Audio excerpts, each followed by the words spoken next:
oitavo ano. Como disse a professora Cláudia, o mundo gira, o mundo é uma geoide. E aqui estamos nós, começando a aula de língua portuguesa, tá certo? Você que está aí em casa, assistindo já tudo, acompanhando tudo, ainda não fez o login no nosso app? Oxi, tu tá esperando o quê? Vai lá no app do Educa Recife, baixa o aplicativo, faz o login para poder participar da aula ao vivo enquanto ela acontece. Ó, aqui os QR Codes já estão na sua tela, aponta a câmera do seu celular, ele vai te levar para a lojinha e lá você pode fazer o download de graça do aplicativo do Educa Recife, tá certo? Eu sou Viviane Santos e eu serei a sua professora de língua portuguesa. Estamos aqui ao vivo com a nossa intérprete, Helena. Seja muito bem-vinda, Helena. Ela fará a tradução para a língua brasileira de sinais, tá certo? E eu não estou sozinha, como sempre, né? Como sempre, só ando acompanhada.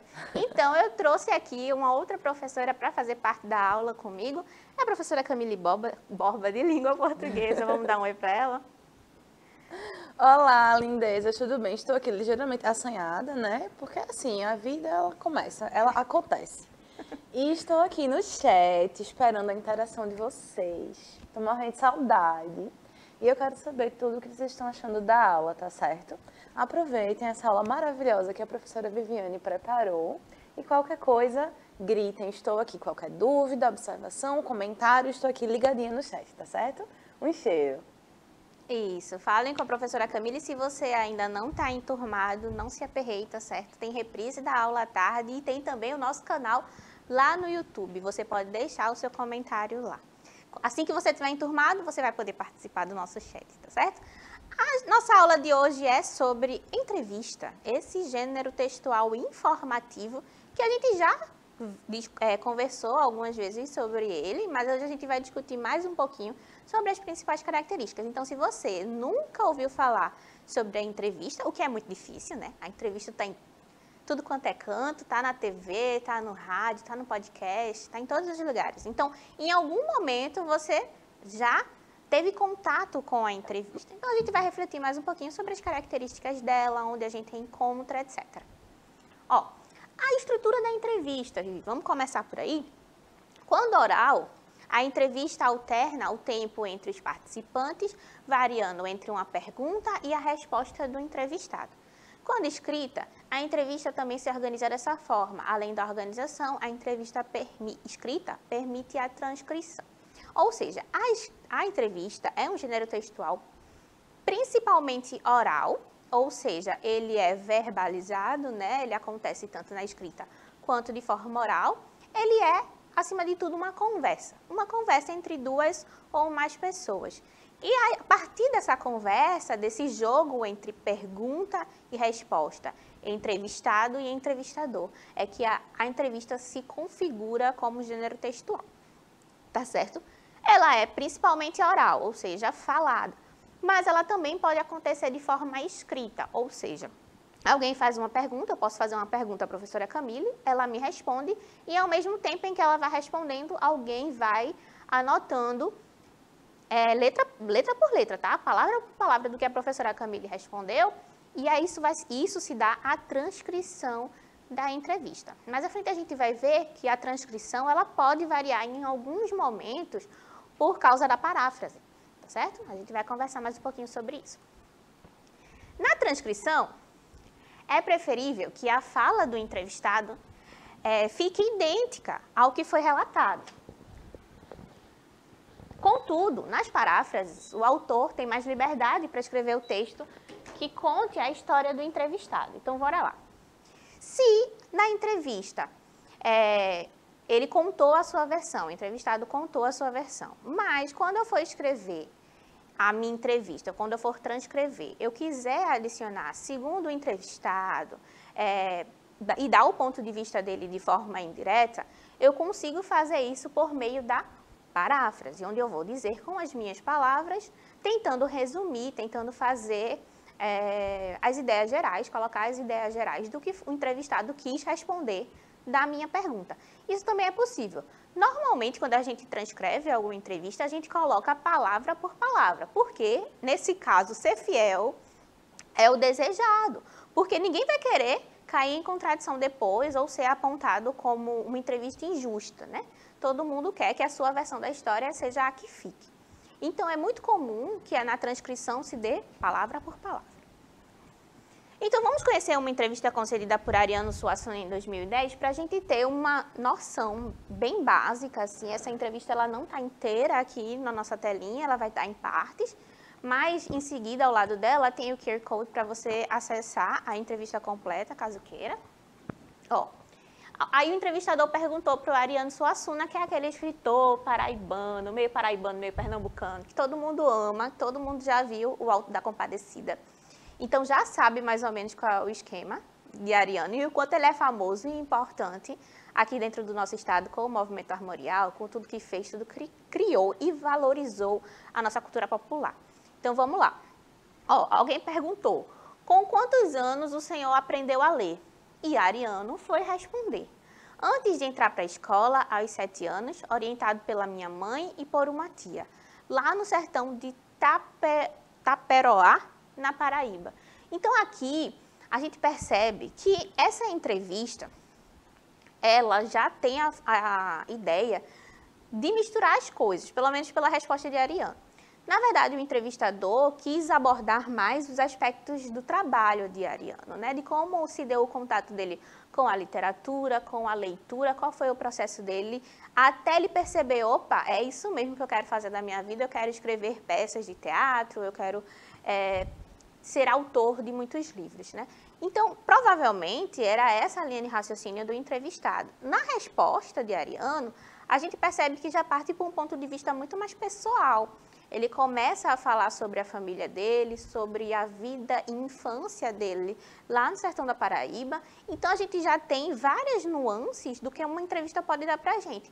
Esse tom mais profissional e, ao mesmo tempo, recorrer a critérios e elementos mais pessoais da vida do entrevistado. O hábito da leitura, e aí é a pergunta número 2, né? O hábito da leitura vem dessa mesma época? E Suassuna responde. Eu não tenho o hábito da leitura, eu tenho a paixão da leitura. O livro sempre foi para mim uma fonte de encantamento. Eu leio com prazer, leio com alegria. O meu pai, que perdi aos 3 anos de idade, deixou de herança para nós uma biblioteca fabulosa para os padrões do sertão naquela época. Tinha de tudo, Ibsen, Dostoiévski, Cervantes, Machado, Euclides da Cunha, etc. Então aqui a gente já percebe como a vida íntima vai se misturar com a memória que se tem dos pais, vai se misturar com esse contato com a literatura que veio para Ariano, muito como uma herança, né? Uma herança que foi física, a herança da biblioteca em si, mas é também a herança do hábito. Ou seja, o hábito que provavelmente era dos pais de Ariano, que era o da leitura, se transformou no seu próprio hábito. E por isso que a gente fala o tempo todo que é muito importante estimular a leitura. Porque, muito provavelmente, alguns dos pais de vocês não tiveram esse estímulo da leitura. E aí pode ser que, se for depender dessa herança materna, filial, pode ser que vocês não tenham contato também com a leitura. E é por isso que a gente está aqui o tempo todinho insistindo nisso. Ó, minha gente, vamos ler qualquer coisa. Vamos ler de bula de remédio aos livros da literatura mundial famosíssimos. É sempre um prazer. Se você ainda não encontrou prazer na leitura, muito provavelmente foi porque você ainda não encontrou a sua leitura, né? Porque não é um hábito, como a Mariana estava falando, ler é uma paixão. E a gente, né, professora Camille Borba, aqui somos motivados o tempo todinho pela leitura. O dia que a gente não lê, a gente fica mal da cabeça, né não? Pode falar. Inclusive, professora Viviane, joguei aqui no chat para saber se eles possuem esse hábito, se os seus familiares possuem esse hábito, se vocês conhecem alguém que realmente tenha esse gosto, esse hábito mesmo da leitura. A gente tem bastante e um pouco da profissão também exige, mas eu queria saber de vocês. Deem aqui um oizinho para mim no chat, gente. Foi isso. Isso, falem com a professora Camila e contem para ela os principais assuntos que vocês leem. Não precisa nem ser necessariamente um livro literário, pode ser um tema, pode ser alguma coisa que a vocês despertem curiosidade, né? E aí vocês leiam bastante, pode ser ciência também, né? Alguma coisa mais científica, enfim. O importante é a gente estar sempre em contato com as letras, porque elas abrilhantam muito mais o nosso dia. Olha, do lado tem o QR Code, como eu tinha falado, ele dá direto no link da entrevista, caso você queira ler na íntegra, tá certo?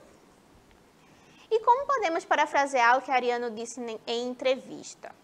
Ó, segundo Ariano, aí eu já coloco um discurso indireto, né? Segundo fulano, a leitura não era um hábito, e sim uma paixão. Então, eu faço esse parênteses assim inicial para dar continuidade à resposta de Ariano. Então, é uma entrevista que foi transcrita, mas aí a gente coloca a resposta literal e faz um adendozinho, colocando, olha, segundo fulano, foi isso.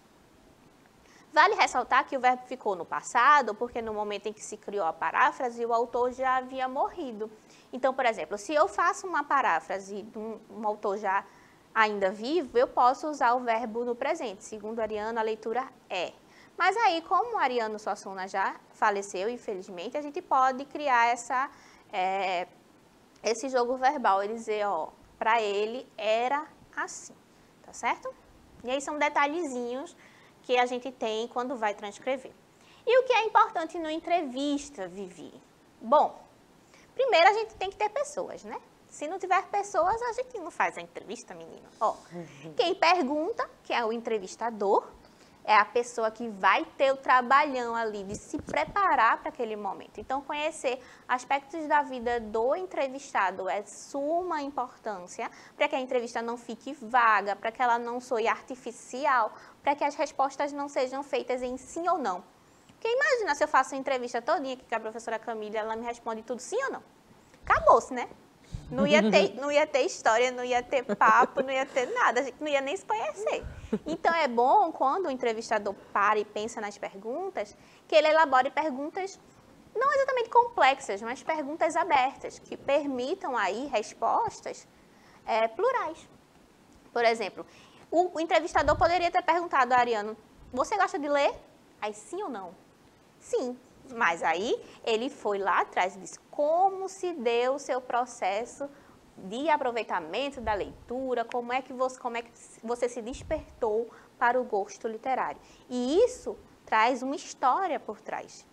Então, esse movimento de alargar a pergunta, no sentido de torná-la mais ampla possível em termos de resposta, é o papel do entrevistador. É isso que a gente considera uma entrevista inteligente. Porque se for só responder sim ou não, a gente não precisa nem de entrevista, né? Coloca numa cabine, aperta lá o botão sim ou não, acabou-se. Não precisa de mais nada.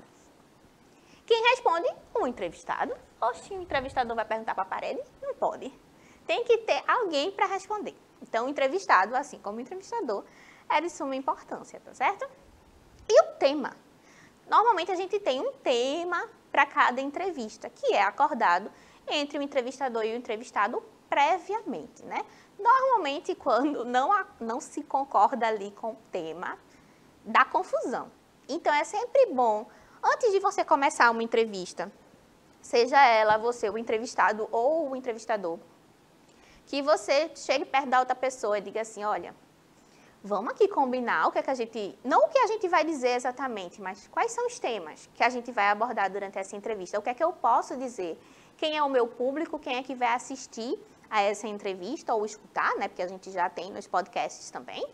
Então, o que é adequado dizer, qual é a minha faixa etária de público e quais são os pontos que eu estou disposto a mostrar sobre minha vida. Porque muitas vezes o entrevistado, ele não quer contar tudo, né? Porque a gente conta tudo por diário, né? Mas pode ser que na entrevista ele não queira contar tudo. Então, ele vai ali selecionando os tópicos que ele quer, os temas que ele quer abordar. Isso facilita muito a evitar constrangimentos, minha gente. Porque é muito comum que numa entrevista haja um momento assim de silêncio. Que é aquele momento que ninguém queria perguntar, mas a pergunta já foi feita. Então, para fazer uma entrevista bem feita, você tem que respeitar, acima de tudo, as preferências dialogais da pessoa que você entrevista. Massa? Oralidade. A entrevista se apoia muito, muito, muito, muito na oralidade. Logo, quem participa da entrevista precisa preocupar-se em fazer sentido e organizar os pensamentos. E aí eu trouxe 4 pontozinhos que são importantes para aquela pessoa que vai fazer a entrevista se preocupar. É claro que isso é um pouco variável, né? Nem todo mundo tem uma dicção perfeita, nem todo mundo é completamente coerente nas ideias, mas é preferível que você, quando for ser entrevistado, você faça um esforçozinho para organizar suas ideias, menino ou menina. Porque imagina se eu tivesse aqui dando aula e falasse nem lé com cré. Como é que fica essa comunicação? Como é que fica o entendimento de vocês dessa aula? Acho que ficaria um pouquinho ruidoso, né? Podia ficar intrincado, podia ser que vocês não entendessem alguma coisa. A mesma coisa acontece numa entrevista. Na verdade, em boa parte da comunicação que é oral. Então, vamos lá para os tópicos. Dicção. Dicção, minha gente, é articular bem as palavras, né? Não é falar pausadamente, não. Mas é se preocupar com o som das palavras que saem da sua boca, tá certo? Se preocupar em como você fala, até para evitar cacofonias, evitar mal entendimento. Porque uma entrevista que é escutada, por exemplo, se ficar cacofônico, ou seja, ruidoso, né? Aquele som que você disse uma coisa, mas parece outra. Pronto, isso é cacofonia. Então, quando a gente só escuta a entrevista, a gente não tem como ver as expressões faciais, a gente não tem como ler os lábios, etc., pode ser que a gente entenda outra coisa da intenção do entrevistado, e aí não é legal. A gente precisa se preocupar com a coerência, ou seja, daquilo que a gente fala. Eu não posso cair em contradição a cada 5 minutos da minha entrevista, porque aí eu não tenho nem credibilidade mais para continuar ali e defender o meu ponto de vista. Então, a gente precisa ter coerência, até porque o nosso entrevistador não é uma pessoa leiga, ela provavelmente estudou para fazer aquela entrevista. Então, se você cair em contradição, muito provavelmente ela vai perceber. E aí, minha gente, a entrevista pode se transformar num fight, numa luta de argumentos, e aí não é legal para quem assiste. Ordem dos fatos, é sempre bom enumerar na sua cabeça, especialmente quando a gente vai para uma entrevista mais histórica, um cunho mais documental ou de testemunho. Aí é muito importante que a ordem dos fatos esteja completamente organizada, porque aí não só você cai em contradição, mas fica parecendo que você está escondendo alguma coisa. E aí ninguém quer passar por mentiroso, né? Preocupar-se com as gírias e as âncoras verbais. O que na verdade são isso? As gírias todo mundo sabe, né? São aquelas palavrinhas que estão no nosso dia a dia e que a gente usa de forma informal em diversos contextos, especialmente conversando com amigos, família, etc., com quem a gente se sente confortável. Mas é bom lembrar que a entrevista é um gênero formal, especialmente se é uma entrevista de trabalho, etc. Então é bom evitar as gírias, a não ser que escape, né? Ah, escapou, aí você pede desculpa e volta, tá certo? Nem tudo é o fim do mundo, mas é bom evitar. E as âncoras verbais, na verdade, são aquelas palavrinhas que a gente utiliza. Sabe quando a gente fica muito nervoso e termina a frase sempre do mesmo jeito, né? Né? Sabe? Então, quando a gente vai repetindo o tempo todo uma palavrinha, eita, eu falo muito eita, eu acho, e né. Então, quando a gente tem essas palavrinhas que se repetem o tempo todo, a gente também precisa ficar atento, preocupado e tentando aí sempre melhorar a nossa articulação de ideias e palavras. A entrevista, minha gente, possui uma função social muito importante, sendo essencial para a difusão do conhecimento, a formação de opinião, posicionamento crítico da sociedade. Uma vez propõe um debate sobre determinado tema, onde o discurso direto é a sua principal característica, ou seja, a fala vai ser diretamente como ela foi dita e posta pela outra pessoa.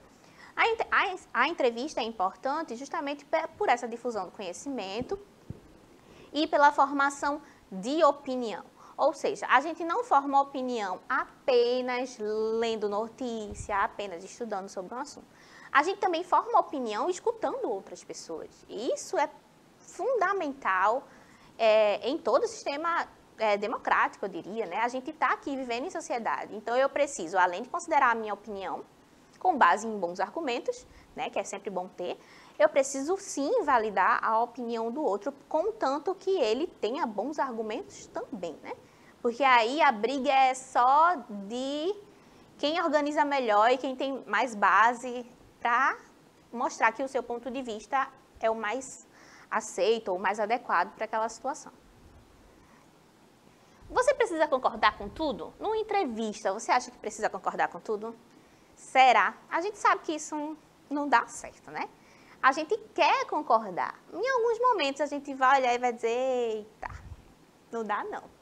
Não concordo com o que tu diz, não. Mas estou aqui defendendo teu direito de dizer até que se prove que é criminoso, ofensivo, etc, né? Mas você não precisa concordar com tudo. E há jeitos muito educados de fazer isso durante uma entrevista, certo? Ó, tem argumentos para discordar. Eu fiz aqui uma simulação de uma entrevista em que o entrevistador não vai concordar muito bem com o entrevistado. Ó, o entrevistado diz assim: eu acho que não deveríamos ter uma nova Copa do Mundo no Brasil por causa dos gastos públicos. Esse é o ponto de vista do entrevistado. E aí o entrevistador vai dizer assim, vai perguntar, né? Então, segundo o seu ponto de vista, há apenas pontos negativos em fazer uma outra Copa do Mundo no Brasil? E aí o entrevistado diria assim, bem, não, né? Não há só pontos negativos.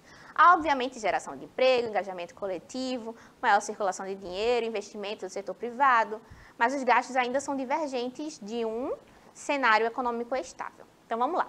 A gente criou aqui uma entrevista simulada, essa entrevista não é de ninguém, fui eu que produzi, e é uma forma elegante do nosso entrevistado, da nossa personagem, de discordar, de dizer, olha, talvez você esteja com um ponto de vista muito pessimista sobre o assunto, mas aí eu não digo para a pessoa diretamente isso, né? Eu vou, através de outros recursos ali, articular para que ela sozinha chegue a essa conclusão. Então, opa, não é só negatividade, não seria completamente ruim, embora eu não concorde com essa decisão. Então, é possível sim discordar na entrevista e é possível articular para que ela se torne ainda mais rica.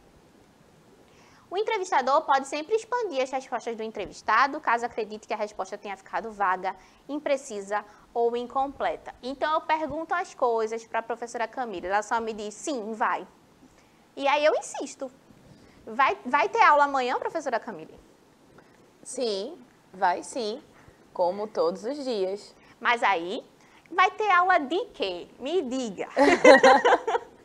Aí ela responde, vai ter aula de descrição, não é isso? Amanhã vamos ter aula de descrição no 9º ano e vamos ter aula no 7º ano também, certo? Leitura de cartazes. Isso falando de língua portuguesa. Isso, obviamente. Tá vendo como insistir pode fazer com que o entrevistado consiga dar maiores informações. Então, aí vocês já estão sabendo o que é que vai ter amanhã, hein? Não pode se atrasar para a aula. Professora Viviane, Diga. Eu acho que a gente poderia dizer que uma das funções do entrevistador é justamente essa condução, né? Essa orientação de, claro, deixar o entrevistado livre para, né, falar sobre si, falar sobre os temas, mas ter essa condução, essa insistência, essa educação em discordar, mas argumentar, né? Então, é importante que a gente pense nesses recursos mesmo. É um gênero textual que não se faz sozinho, né? Ele precisa da sua sapiência, da sua inteligência argumentativa, etc. Muito bom, muito obrigada. Ó, outra coisa que é importante é a escolha do tema. Como eu já falei aqui, né? A entrevista pode servir para conhecer melhor a vida de alguém, seus feitos e projetos de trabalho, mas também pode servir como fonte de vivências históricas. E aí a gente sai da fofoca, né? Porque se eu vou na fonte para conhecer a vida dessa pessoa, é porque além de me interessar por ela, eu estou respeitando o ponto de vista dela, as vivências que foram dela e que não será transmitida para mim por uma outra pessoa. Além disso, a vivência dela pode conversar muito com o contexto histórico da sua cidade, do seu país, do seu bairro, de uma comunidade a qual ele faz parte. Então, esse ponto de vista é sempre importante, de repente, para entender um contexto maior, entender um contexto de uma comunidade de pessoas que se juntaram ou que se identificam de uma mesma forma. Por exemplo, quem viveu períodos de recessão, por exemplo, consegue, por meio da experiência, descrever a seu modo como era a vida em tempos de crise financeira. Assim, esse indivíduo também contribui para a memória cultural. Ou seja, né, quem viveu, experienciou alguma coisa. É claro que o ponto de vista dele vai ser o ponto de vista dele. E isso é unilateral. Ele não está simbolizando um todo, porque as vivências são diversas. Mas ele estava lá, ele viveu uma crise econômica, ele viveu um período de guerra, ele viveu alguma coisa. Então, o ponto de vista dele é válido também, para a gente conhecer um pouquinho do que ele passou, tá certo? Um bom exercício que eu peço que vocês façam com a família de vocês é entrevistá-los. Entrevistar a família de vocês e descobrir qual é a história de vocês. Tá vendo? Há caminhos para isso, né? Busquem álbuns de fotografia, busquem falar com seus pais, com seus avós, porque de repente vocês têm histórias maravilhosas e não conhecem, simplesmente porque não entraram em contato. Tá certo? Outra entrevista que existe, que eu não falei muito durante a aula, é a entrevista técnica. O que é a entrevista técnica, Vivi? São aquelas em que você está procurando emprego. Vocês ainda não chegaram nisso ainda, né? Mas é possível que cheguem quando ficarem adultos. E aí vão precisar passar por um processo seletivo. E na entrevista de emprego, a gente tenta vender o nosso peixe, né? A gente quer ser contratado. Então, a gente vai fazer um apanhado do que é importante para a nossa vida, do que fizemos de bom, do que podemos agregar para aquela empresa também, certo? Dá para conhecer alguém melhor na entrevista, né? Eu vou pular isso aqui para a gente chegar na hora da autoavaliação. O que será que a gente conseguiu aprender hoje na nossa aula? Vamos lá? Vamos ver? Será que você aí em casa poderia me responder com quantas pessoas se faz uma entrevista? Será que é com uma? Será que é 50? Será que número é esse, né? Misterioso. Eu tenho certeza que vocês já conseguem responder em casa, então. Não conseguem colocar no chat, coloca lá no nosso canal no YouTube, tá certo? A entrevista é um gênero narrativo. Isso eu falei logo no comecinho da aula. Quem pegou, pegou. Quem não pegou, volta. Reassiste, que deve estar lá em algum momento, tá certo? Se eu não falei, me cobrem no chat ou no canal. E a terceira casinha, podemos fazer um juízo de valor daquela pessoa que a gente entrevista? Será que é legal quando a gente julga aquilo que o outro está dizendo durante a entrevista? Assim, sem ter argumentos válidos que façam reforçar a nossa opinião, né? Sempre lembrando dos argumentos, minha gente. Eu acho que vocês têm condições de responder a essas 3 perguntas, tá certo? Bom, outras perguntas que se podem fazer para a gente encerrar essa aula é: você consegue definir o que é uma entrevista? Onde podemos encontrá-la? E você conseguiria produzir uma entrevista? Curioso, hein? Se não consegue responder essas perguntas, volte 2 casas, vá para o começo e reassista essa aula. Antes de eu me despedir, eu vou passar para a professora Camille para que ela faça. Oi, gente. Como sempre, é um prazer estar aqui. Espero que próxima aula vocês estejam mais faladores, porque eu estou aqui ansiosa, morta de saudade, tá? Um beijo. Gente, vamos embora. Tchau, tchau.